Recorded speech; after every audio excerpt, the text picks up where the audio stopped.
সুপ্রিয় শ্রোতা, শুভ সন্ধ্যা। আবার আমরা আজকে হাজির হয়েছি অল্প স্বল্প গল্প নিয়ে। আমার সাথে বরাবরের মতো আছেন অবসরপ্রাপ্ত সিনিয়র জেলা ও দায়রা জজ উম্মে কুলসুম। বলো উম্মে কুলসুম। ধন্যবাদ ম্যাডাম। শ্রোতা বন্ধুদেরকেও সকলকে শুভেচ্ছা। আজকের বিষয়বস্তু নিয়ে কথা বলার জন্য আমিও মুখিয়ে আছি। আশা করি সবার এটা খুবই আগ্রহ জন্ম দেবে এবং ভালো সাড়া পাবে। আজকে একদম মানে কি বলে বহুল আলোচিত ঠিক এই মুহূর্তে একটি শব্দ নিয়ে আমরা এসেছি, রাজসাক্ষী। জি, তাই না? জি। কি বলো তুমি, রাজার সাক্ষী? না, অ্যাকচুয়ালি এটাও কিন্তু একটা ইন্টারেস্টিং বিষয় যে রাজসাক্ষী কথাটা কিন্তু আমাদের আইনের বইয়ের কোথাও নেই, যেমন ফৌজদারি কার্যবিধি বা সাক্ষ্য আইন সেখানে কিন্তু নেই।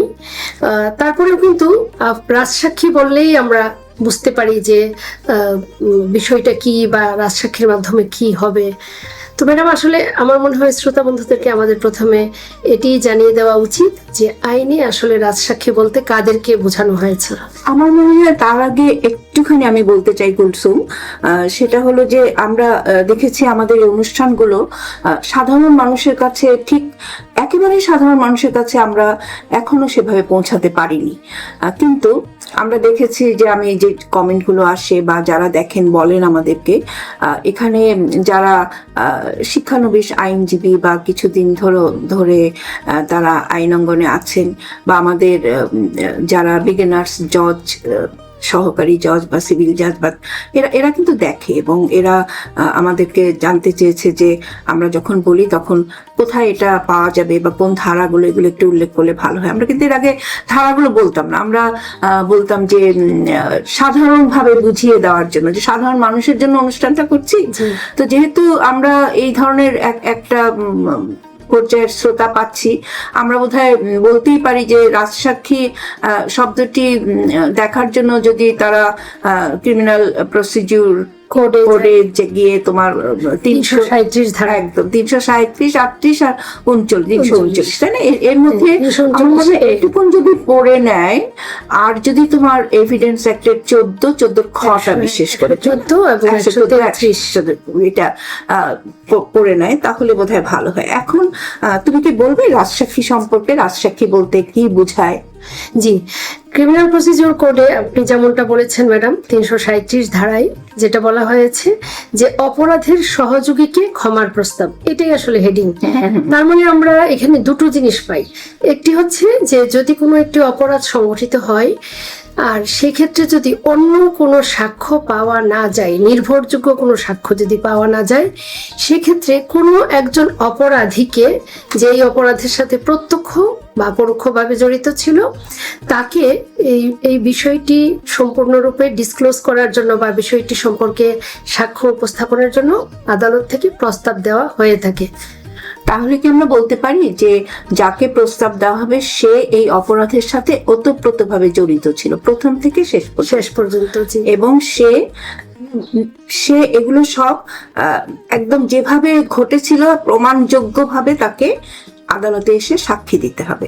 জি, তাহলেই তাকে রাজসাক্ষী ডিক্লেয়ার করা হবে। জি, কোথায় ডিক্লেয়ার করবে? এই ক্ষেত্রে ম্যাডাম আরেকটা কথা কিন্তু খুব গুরুত্বপূর্ণ, সেটা হচ্ছে যে যেটা আমরা প্রথমেই বলেছি, অন্য কোনো সাক্ষ্য যদি পাওয়া না যায়, একদম নির্ভরযোগ্য, ক্লুলেস বলা যেতে পারে, অনেক সময় ক্লুলেস থাকে, তাই? জি, তদন্তকালে অন্য কোনো নির্ভরযোগ্য কোনো ক্লু পাচ্ছে না বা সাক্ষ্য পাচ্ছে না, তখন একজন অপরাধী যদি সেই বিষয়বস্তুগুলা উপস্থাপনে সম্মত হয় তাহলে সে কিন্তু অপরাধীর তালিকায় থাকলেও তাকে সাক্ষ্য হিসেবে তালিকাভুক্ত করা হয় এবং তখনই সে প্রচলিত অর্থে রাজসাক্ষী হিসেবে পরিচিত হয়।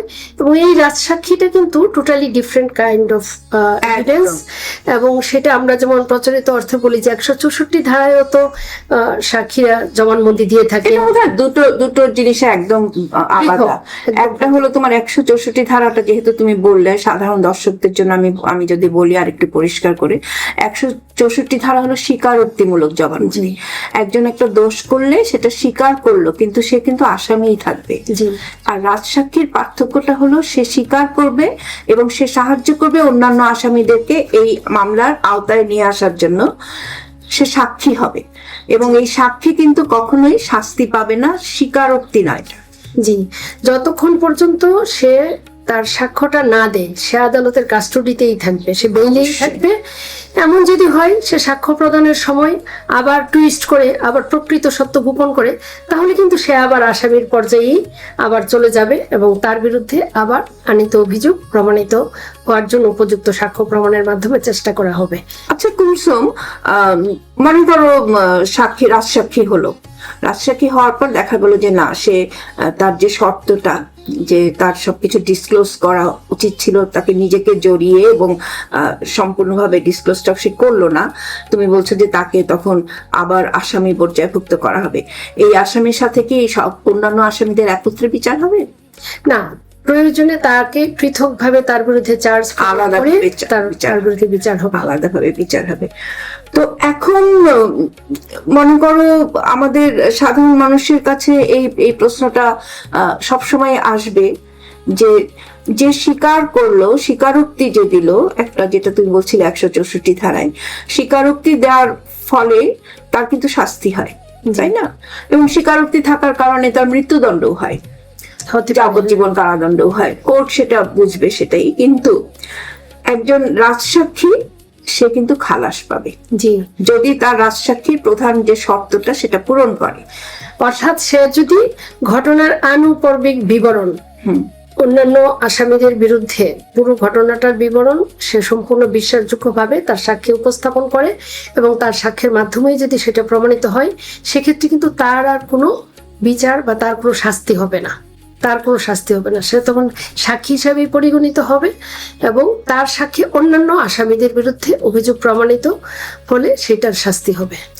এখন যেটা তুমি 114 খ কথাটা বলছিলে, যেমন মনে করো শুধু রাজসাক্ষী বললো, কিন্তু এখানে বোধহয় সমর্থনমূলক কিছু সাক্ষ্য প্রমাণ অবস্থাগত থাকতে, মানে একজন রাজসাক্ষী শুধুমাত্র তার কথার উপরে শাস্তি দেওয়াটার জন্য একটু সমস্যা হতে পারে, তাই না? হ্যাঁ, কোনোদিনও কেবলমাত্র রাজসাক্ষীর সাক্ষ্যের উপর ভিত্তি করেই একজন আসামিকে শাস্তি দেওয়া যায় না। কারণ আদালত যে প্রিন্সিপাল আমাদের উচ্চ আদালত নিয়েছে যে রাজসাক্ষী সাক্ষ্যের সাথে অন্যান্য সাক্ষ্য প্রত্যক্ষ বা পরোক্ষভাবে যদি সমর্থিত হয়, তবেই সাক্ষ্য আইনের যেটা বেসিক প্রিন্সিপাল সেই অনুযায়ী বা এই সাক্ষ্য আইনের যে 114B সেই অনুযায়ী আনিত ঘটনার প্রেক্ষিতে অন্যান্য আসামিদের বিরুদ্ধে শাস্তি দেওয়া যাবে। তাহলে এর পাশাপাশি কি আমরা বলতে পারি যে তুমি 114 খ মানে সমর্থনমূলক সাক্ষী চাইছো, তাহলে মনে করো একটা মামলায় বেশ কিছু সাক্ষী আছে, তখন কি রাজসাক্ষী করা যাবে? হ্যাঁ, যদি অনেক অন্য সাক্ষ্য থাকলে সেটা কিন্তু করা যাবে না।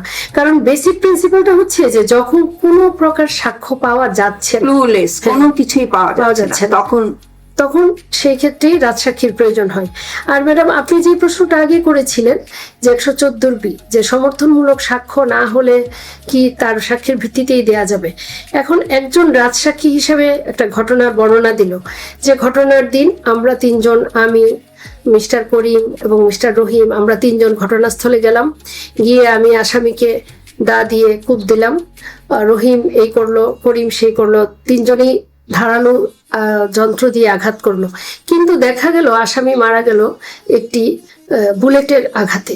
একদম। তাহলে কিন্তু এইখানে সে যে বর্ণনা করলো তার সাক্ষী সমর্থনযোগ্য নয়, এটা পোস্টমর্টেম রিপোর্টে ডিফারেন্ট একটা ইস্যু আসলো, তাহলে এই ক্ষেত্রে তো এটা গ্রহণযোগ্য না।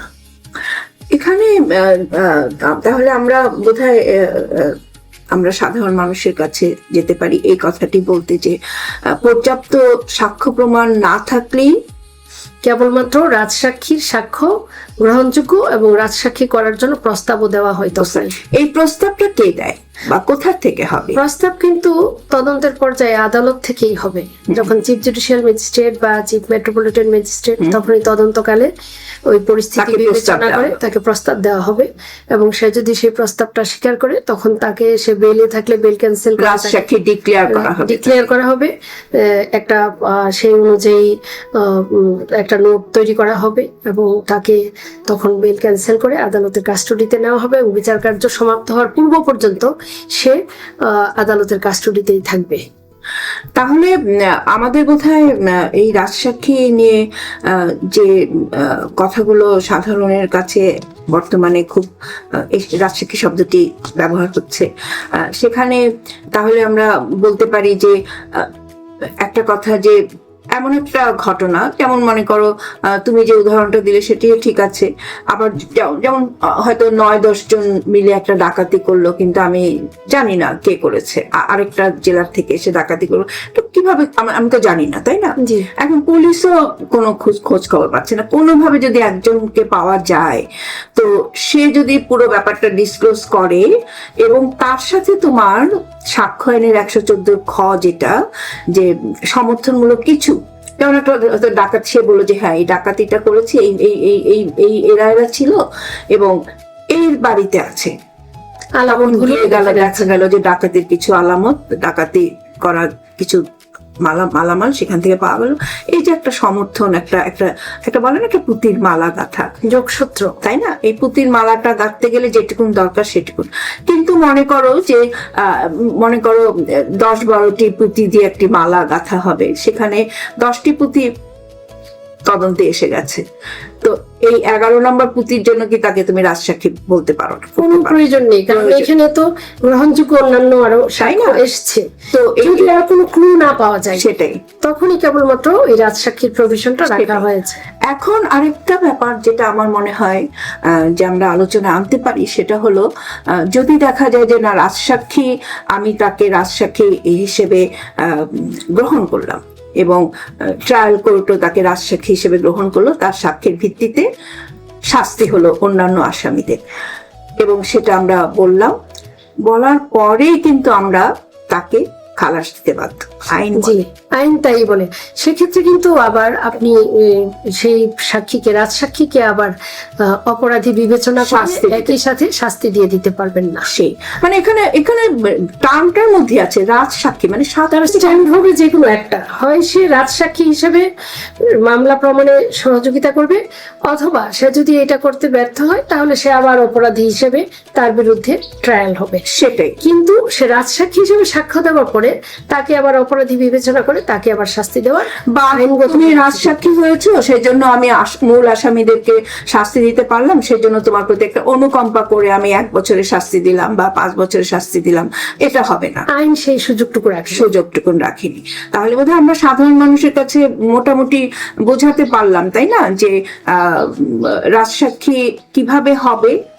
2-3টা ভাগ, কিভাবে একজনকে রাজসাক্ষী করা হবে যখন কোনো একটা অপরাধের কোনো ক্লু পাওয়া যাবে না, কোনো কিছুই পাওয়া যাচ্ছে না, তদন্তে কিভাবে শুরু হবে, হঠাৎ করে দেখা গেল যে একজন রাজি হলো, একজন ধরা পড়লো বা কোনোভাবে সে বললো যে আমি রাজসাক্ষী হতে রাজি, আমি সবকিছু বলে দিচ্ছি, এবং বলার পরে দেখা গেল যে হ্যাঁ এর কাছ থেকে আমরা কিছু প্রমাণ পেতে পারি, তখন তাকে রাজসাক্ষী ডিক্লেয়ার করতে হবে। যখন তুমি ডিক্লেয়ার করে ফেলবে রাজসাক্ষী, তারপর সে যখন এসে সাক্ষী দিবে, সাক্ষী দেওয়ার সময় সে সবকিছু বললো, কোর্ট তখন সেই সাক্ষীটার উপর নির্ভর করে শাস্তি দিল অন্যান্যদেরকে। এই সময় তুমি আর একে শাস্তি দিতে পারবে না, তাকে সম্পূর্ণভাবে খালাস দিতে হবে। অবশ্যই। এই তো। আর কি আছে বলো? আরেকটা গুরুত্বপূর্ণ বিষয় আছে এক্ষেত্রে, সেটা হচ্ছে যে যিনি এই সাক্ষ্য দিবেন, রাজসাক্ষী হবেন, তাকে কিন্তু আমরা প্রথমেই যেমনটা বলেছি, প্রত্যক্ষ বা পরোক্ষভাবে এই ঘটনার সাথে, এই অপরাধের সাথে জড়িত হতে হবে। আমরা আমাদের দেশে যেমনটা দেখেছি যে এরশাদ শিকদার হত্যা মামলা, এরশাদ শিকদার হত্যা মামলাতে কিন্তু যে এরশাদ শিকদার হত্যা মামলা না, মানে এরশাদ শিকদারের যে ফাঁসি হয়েছিল আকিমুল ইসলাম হত্যা মামলা, সেখানে এরশাদ শিকদারের একজন সহযোগী ছিল নুরি আলম।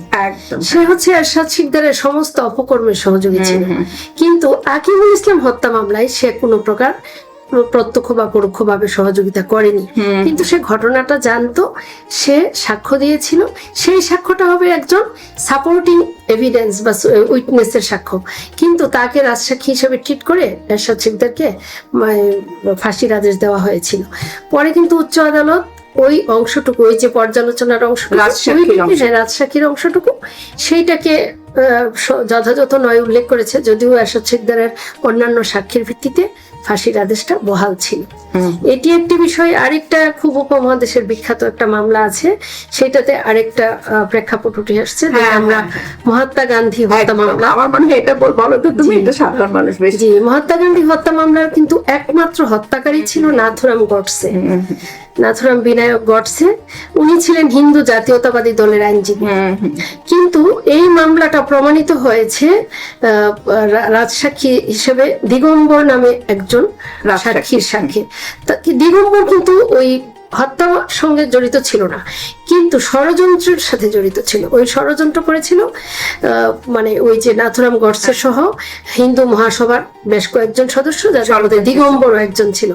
তো ওই যে আমরা প্রথমেই বলেছিলাম 337 ধারায় প্রত্যক্ষ বা পরোক্ষ ভাবে জড়িত থাকতে হবে। এখানে পরোক্ষ ভাবে যেহেতু দিগম্বর জড়িত ছিল, সেই জন্য মানে প্রত্যক্ষ ভাবে ছিল ষড়যন্ত্রে, কাজে পরোক্ষ ভাবে হত্যাতে এসে যায়।